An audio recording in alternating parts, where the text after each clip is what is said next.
भावना वो चीज है कि अगर भावना आपकी सही है तो आपकी जिंदगी में चमत्कार घटने लग जाते हैं। और कमाल की बात तो यह है कि भावनाओं से आपके अंदर वाइब्रेशन पैदा होती है, वेव्स पैदा होती है, तरंगे पैदा होती हैं, वो तरंगे ब्रह्मांड तक जाती हैं। आप कौन सी भावना पैदा कर रहे हैं। और कमाल की बात यह है कि परमात्मा तक भी आपकी भावना जाती है। इसलिए भक्ति भावना, कृष्ण ये कहते हैं कि तुम्हारी भक्ति भावना अगर बन गई है और तुम्हारा चित्त मुझसे जुड़ गया तो तुम्हारी यात्रा शुरू हो गई मुझ तक आने की। मत चित्ता मदगत प्राणा बोधयंत परस्परम,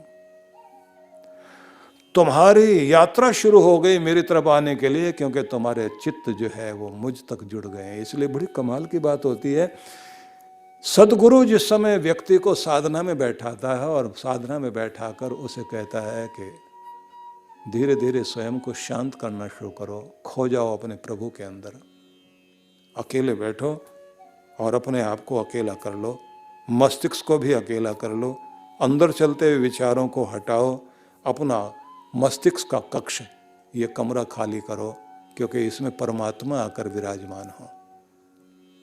वो तुम्हारे पास तभी आएंगे संगति देने के लिए जब तुम बिल्कुल अपने आप को अकेला कर लोगे।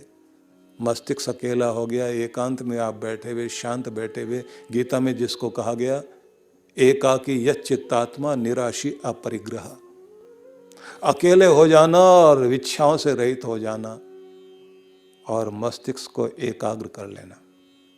अब ये अवस्था आई, तब क्या करना है? कहते हैं तब जब तुम बिल्कुल शांत विचारों से रहित हो गए, कक्ष अंदर का खाली हो गया, अब दुनिया अंदर नहीं है, दुनिया का मालिक संगति करने के लिए तुम्हारे पास आएंगे। सबसे पहले क्या करते हैं वो, जैसे राजा आते हैं, प्रधानमंत्री आए, राष्ट्रपति आए, उनकी पहले फौज, दुनिया भर की रक्षा करने वाले सुरक्षाकर्मी उनके जो है पहले आते हैं, आसपास देखना शुरू कर देते हैं, वो वातावरण बनाना शुरू कर देते हैं, अपनी पोजीशन लेना शुरू करते हैं। आप अभी भक्ति में जैसे जैसे बैठे तो सबसे पहले क्या चीज आएगी, अंदर शांति आनी शुरू हो जाएगी। ये सबसे पहली बात होती है। आदमी शांत हुआ, शांति के साथ संतुष्टि, तृप्ति अनुभव होगी। जैसे तृप्ति हो गई, अंदर संतुष्टि आ रही है, आदमी अपने आप को सेटिस्फाई फील करता है और उस समय धीरे धीरे आपके अंदर तसल्ली आ रही, संतुष्टि आ रही है। अब आप निश्चिंत होने लगे हैं, फिक्र गया, फिक्र नहीं, कोई वरी नहीं, कोई चिंता नहीं, कोई दबाव नहीं। अब तनाव हट रहा है, तनाव हटते हटते मुस्कुराहट आने लगी है। अंदर से ये लगता है मैं समर्थ हूं, अमीरी महसूस होती है। सब तो है मेरे पास, मेरे काम तो सारे चल रहे हैं, इकट्ठा करके क्या करूंगा, जितना चाहिए वो दे रहा है, उसकी कृपा हो रही है, मैं आगे बढ़ रहा हूं। आज तक उसने मुझे कोई कमी नहीं होने दी। हाथ में पैसा नहीं दिखाई दिया, लेकिन कहाँ से आया, कैसे आया और काम चल गया, ये वो लाज रख रहा है। मैं संतुष्ट हूँ। तो संतुष्ट होते ही प्रसन्नता आ गई चेहरे पर। अब वो गुनगुनाना शुरू करता है। यहाँ से गीत शुरू होते हैं भगवान के। अब भगवान का भजन करना शुरू करता है। सदगुरु जब आपको ये कहते हैं कि बैठो ध्यान में, शांत हो जाओ और उस आनंद को लेना शुरू करो जो परमात्मा में बहता है। अब आप शांत हो गए, स्थिर हो गए, आप प्रेम पूर्ण हो गए और आपको अपने अंदर से सारी संतुष्टि भी अनुभव हो रही है, चेहरे पर प्रसन्नता का भाव आ गया। अब आप उसी में स्थिर हो गए। चारों तरफ आपके लगने लगता है कि जैसे संगीत बह रहा है। इसको कहते हैं गंधर्व लोक की यात्रा। ध्यान में बैठे बैठे व्यक्ति कभी गंधर्व लोक में चला जाता है। गंधर्व गान चल रहा है, हजारों साज बज रहे हैं, तरह तरह के संगीत, और इतना धीमा और इतना प्यारा संगीत कि आप उसमें गुम हो गए हैं, उसमें खो गए हैं। और उसी आनंद में आप का मन नहीं करता कि आप आंखें खोल लें। शांत हुए आप बैठे हैं और फिर साज भी हट गए, लेकिन साज से जो आनंद आता है, कोई मीठा खाने के बाद जो उसका स्वाद महसूस होता है वही तो आपको आनंदित कर रहा होता है। तो वहाँ मीठा नहीं होगा लेकिन स्वाद रहेगा, संगीत नहीं होगा लेकिन संगीत की अनुभूति होगी। वहाँ पर आपके पंख नहीं है लेकिन लगेगा जैसे मैं उड़ रहा हूँ। वो स्थिति आ गई, आप अपने आनंद में बैठे हुए और उसी आनंद में बैठे बैठे आपकी तृप्ति नहीं हो रही, आपको लग रहा है कि ये और मैं इसमें चलता चला जाऊं। ये ध्यान में आपको घटता है। तो सद्गुरु आपको, प्रत्येक गुरु का ये कार्य होता है। उस समय वो क्या कहते हैं, संदेश देते हैं अपने ध्यानी शिष्य को कि बेटा इस ध्यान से तुमने दो चीजें पाई, एक तो आनंद और एक शांति। अब इस को संभालना, इसे अपने अंदर स्थिर करना, इसे अपने रोम रोम में भर लेना, इसे दिल में बसा लो और ये तुम्हारे मन मस्तिष्क में ठहर जाए। अब तुम जिधर भी चलो तुम्हारी शांति तुम्हारे अंदर से प्रकट होती हुई महसूस होनी चाहिए, व्यवहार में दिखाई दे। जहां रहो आनंद में रहो, तुम्हें ऐसे रहना है। सदगुरु ने संदेश दिया शिष्य को कि अपने आनंद को और शांति को लेते हुए तुम लबालब भर गए हो, इसे सुरक्षित रखना। और आखिर में क्या कहते हैं, अब दोनों हाथ बढ़ाओ ऐसे, और तुमने कहा गॉड ब्लेस मी, मुझे आशीर्वाद दो, लेकिन अब सबके लिए आशीर्वाद आपने मांगना है कि जो आनंद मुझे मिला, जो शांति मैंने पाई, जो तृप्ति मुझे हुई, जो कृपा मैंने आपकी पाई, ये सबको मिले भगवान। मेरे घर परिवार को, मेरे समाज को, दुनिया के कोने कोने में बसे हुए इंसानों को परमात्मा तेरा प्यार मिले, सब आनंदित रहें, खुश रहें, पीड़ाएं खत्म हो जाएं सबकी, और सब तेरे इस खजाने को पाने के अधिकारी बन जाए। मैं सबकी मंगल कामना करता हूँ। ये सर्व मंगल कामना आखिर में करनी होती है। और ज्यादा आनंद में आ जाए तब क्या कहता है व्यक्ति, अंदर किरण उतर रही, परमात्मा की प्रकाश भर रहा है अपने अंदर, और व्यक्ति ऐसा महसूस कर रहा है जैसे कोई शावर ऊपर से रोशनी का बरस रहा है। सिर से लेके पांव तक आप उस, जैसे फ्लड लाइट आपके ऊपर डाल दी गई हो या फोकस लाइट जैसे डालते हैं, ऐसे आप महसूस करोगे। अब आप बैठे हुए हो तो अब आप क्या कर रहे हैं, मांगने लग गए भगवान से। ये आनंद, ये शांति, ये शक्ति, ये कृपा उन्हें मिले जिनके जीवन की मुस्कुराहट गायब हो गई, जिनके घर में संतान नहीं, वो उदास बैठे हैं। भगवान उनके घर में, उनके आंगन में खेलता हुआ उनका पुत्र पुत्री उनके वंश बेल को आगे बढ़ाए। जिनके पास नौकरी नहीं है, एक अच्छा जॉब उन्हें मिले। जो किसी तरह पीछे रह गए वो फिर से आगे आए। जिनके पास बहुत गरीबी है, भगवान उन्हें धन माल देना और इस लायक बनाना, वो कमाना सीख जाए और तेरे राह में लगाना सीख जाए। अब वो सब पर करुणा बरसा रहा है। क्यों हो रहा है ये? क्योंकि भगवान और देवता दोनों का कार्य यही है कि जो कुछ उनके पास में है वो लगातार उसको बांट रहे हैं, और उनसे किरणें बाहर प्रकट हो रही हैं।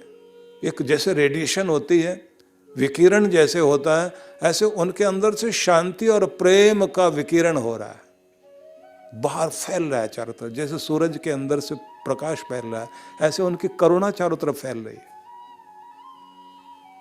और ये आनंद बनने लगता है। ऐसे लोगों का जीवन बहुत अद्भुत होता है। मुझे ध्यान है स्वामी रामतीर्थ जब अमेरिका के प्रवास में थे, तो उन्होंने उस समय एक झरना था जिसका नाम वहाँ शास्ता नाम दिया गया था। उस जगह पर जाकर के वो अपने किसी एक भक्त के कारण वहाँ थोड़े दिन के लिए एकांत में, क्योंकि प्रकृति का जो सुंदर स्थान होता है ना, ऐसी जगह पर महान पुरुष बैठते हैं और ये कोशिश करते हैं कि यहाँ प्रकृति भी अपने परमात्मा का गुणगान कर रही है।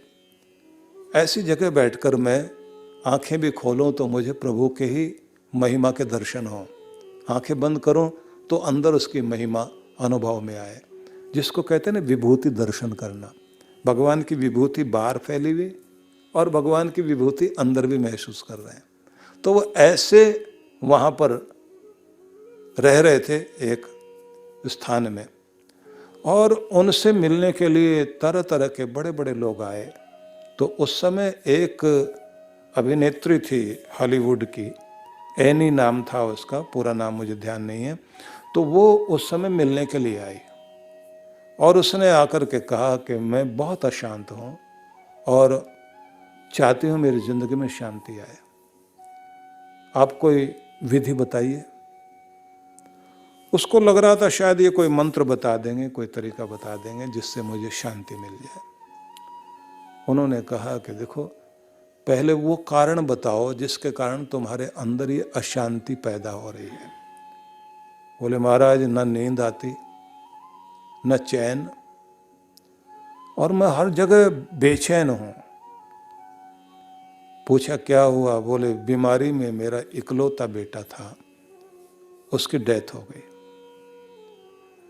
और जिस दिन से वो गया उस दिन से मुझे कुछ भी अच्छा नहीं लग रहा है, मैं बहुत परेशान हूँ, हर समय रोना आता है।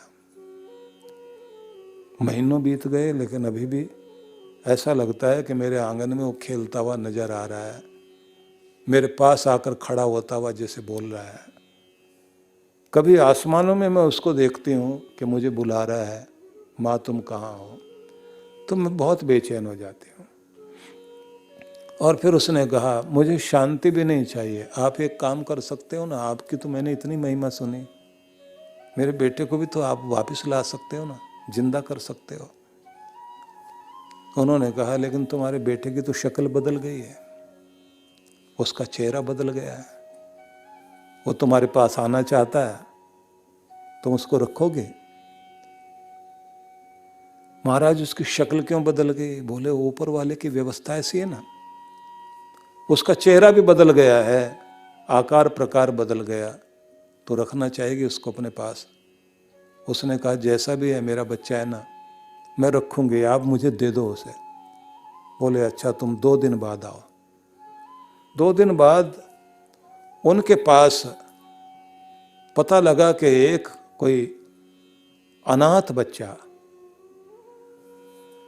कहीं कोई डाल गया था उसको, और वो काला बच्चा था, मतलब वहाँ जो काले लोग थे उनका बच्चा। वहाँ काला गोरा का बड़ा भेद है, काले लोगों से बहुत ज़्यादा घृणा करते हैं लोग आपस में। अब इस चीज़ का, क्योंकि काला कहना ही वहाँ पर अपने आप में एक कहना चाहिए दंडनीय अपराध हो गया कि ब्लैक नहीं कह सकते आप। हम लोगों को भी वो लोग जो है इंडियन लोग हैं उनको ब्राउनी ब्राउनी करके बोलते हैं, क्योंकि वो खुद वाइट हैं, तो भेदभाव नस्ल भेद तो बहुत ज़्यादा सब जगह है। तो उस अनाथ बच्चे को अपने पास उन्होंने बैठा लिया, और जैसे 2 दिन बाद वो महिला आई तो उन्होंने कहा कि आंखें बंद कर और प्यारे प्रभु को याद कर कि तुम्हारा बच्चा तुम्हारे पास आ रहा है, लेकिन अब वो छोटा भी है और उसकी शक्ल बदल गई, रंग भी बदल गया। तो उस बच्चे के लिए प्रार्थना करके वो बच्चा जिस भी रूप में तुम मुझे देना चाहता है भगवान, मैं स्वीकार करने को तैयार हूँ।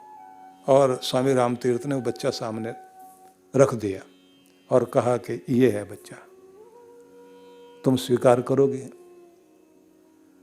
उसकी आंख में आंसू थे। उसने कहा मेरा बेटा इस रूप में है? बोले हाँ इस रूप में है। बोले इसको दिल से लगाओ और लेके जाओ। बहुत देर तक तो वो सोचती रही, लेकिन उसके बाद ममता उपजी और लेके चल पड़ी। और 1 हफ्ते बाद वापस आई और उसने आकर के कहा कि मैं बहुत आभारी हूँ, आपने मेरे पत्थर जैसे दिल को कोमल बनाया और ये कहा कि दुनिया में न जाने कितनी घटनाओं में कितनों के बच्चे चले जाते हैं, लेकिन कितने लोग वे भी हैं जिनके बच्चे रह जाते हैं दुनिया में और उनके माँ बाप चले जाते हैं। हमारे अंदर करुणा हो तो हम उनके लिए कुछ कर सकते हैं, और अगर हम उनको अपना मान करके उनको सहारा देने लग जाएं, कितना बड़ा काम हो सकता है। मैं आपको बताना चाहता हूं, जिस किसी के भी हृदय में ये प्रेम परमात्मा का उतरा, वो जहाँ रहता है खुद आनंद में है, दूसरों को आनंद से युक्त कर रहा है, खुद करुणा में है, दूसरे के दुख दूर कर रहा है, समस्याएं उसके पास आ भी जाएं अपनी भी दूर करता है, दूसरे की भी समस्या दूर करता है। ये शक्ति भगवान की कृपा से आती है, लेकिन चित्त जिनका भगवान में जुड़ गया उन पर यह कृपा होती है। इसलिए मैं ये कहूँगा, अपने चित्त को प्रभु से जोड़ें, अपने प्राणों में परमात्मा को बसाएं, भगवान में अपने प्राण को बसा करके उसका नाम जपने वाले बन जाएंगे, और कुछ न कुछ ऐसे भाव भावना में कार्य करने वाले बने कि जिससे अपना भला तो हो ही, दुनिया का भी भला हो।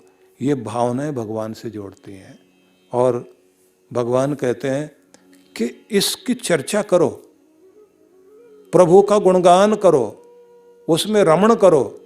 ऐसे जो प्रेम पूर्वक भजन करने वाला है वो मेरी ओर आता है, फिर मैं उसे बुद्धि योग देता हूँ। अब वो बुद्धि योग क्या है उस पर भी हम चर्चा करेंगे।